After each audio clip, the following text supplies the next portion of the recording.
Over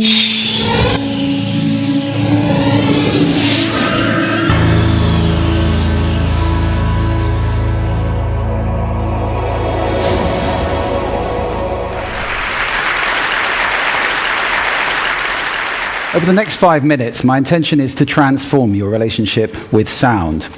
Let me start with the observation that most of the sound around us is accidental and much of it is unpleasant. We stand on street corners shouting over noise like this and pretending that it doesn't exist. Well, this habit of suppressing sound has meant that our relationship with sound has become largely unconscious. There are 4 major ways sound is affecting you all the time, and I'd like to raise them in your consciousness today. First is physiological. Sorry about that, I've just given you a shot of cortisol, your fight-flight hormone.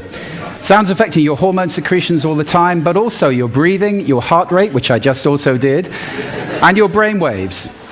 It's not just unpleasant sounds like that do it. This is surf. It has a frequency of roughly 12 cycles per minute. Most people find that very soothing, and interestingly, 12 cycles per minute is roughly the frequency of the breathing of a sleeping human. So there's a deep resonance with being at rest. We also associate it with being stress-free and on holiday. The second way in which sound affects you is psychological. Music is the most powerful form of sound that we know that affects our emotional state. This is guaranteed to make most of you feel pretty sad if I leave it on. Music is not the only kind of sound, however, which affects your emotions. Natural sound can do that too. Birdsong, for example, is a sound which most people find reassuring. There's a reason for that. Over hundreds of thousands of years, we've learned that when the birds are singing, things are safe. It's when they stop you need to be worried. The third way in which sound affects you is cognitively. You can't understand 2 people talking at once, or in this case, 1 person talking twice. Try listening to the other one. You have to choose which me you're going to listen to. We have a very small amount of bandwidth for processing auditory input, which is why noise like this is extremely damaging for productivity. If you have to work in an open plan office like this, your productivity is greatly reduced, and whatever number you're thinking of, it probably isn't as bad as this. You are 1/3 as productive in open plan offices as in quiet rooms. And I have a tip for you. If you have to work in spaces like that, carry headphones with you with a soothing sound like birdsong, put them on, and your productivity goes back up to triple what it would be.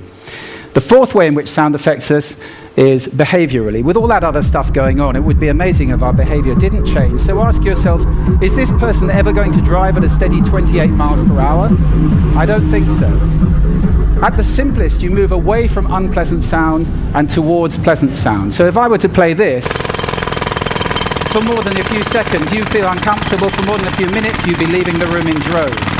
For people who can't get away from noise like that, it's extremely damaging for their health. And that's not the only thing that bad sound damages. Most retail sound is inappropriate and accidental and even hostile, and it has a dramatic effect on sales. For those of you who are retailers, you may want to look away before I show this slide. They're losing up to 30% of their business with people leaving shops faster or just turning around on the door. We all have done it, and leaving the area because the sound in there is so dreadful. I want to spend just a moment talking about the model that we've developed, which allows us to start at the top and look at the drivers of sound, analyze the soundscape, and then predict the 4 outcomes I've just talked about, or start at the bottom and say what outcomes do we want, and then design a soundscape to have a desired effect. At last, we've got some science we can apply, and we're in the business of designing soundscapes. Just a word on music. Music is the most powerful sound there is, often inappropriately deployed. It's powerful for 2 reasons. You recognize it fast and you associate it very powerfully. I'll give you 2 examples. Most of you recognize that immediately. The younger, maybe not. And most of you associate that with something.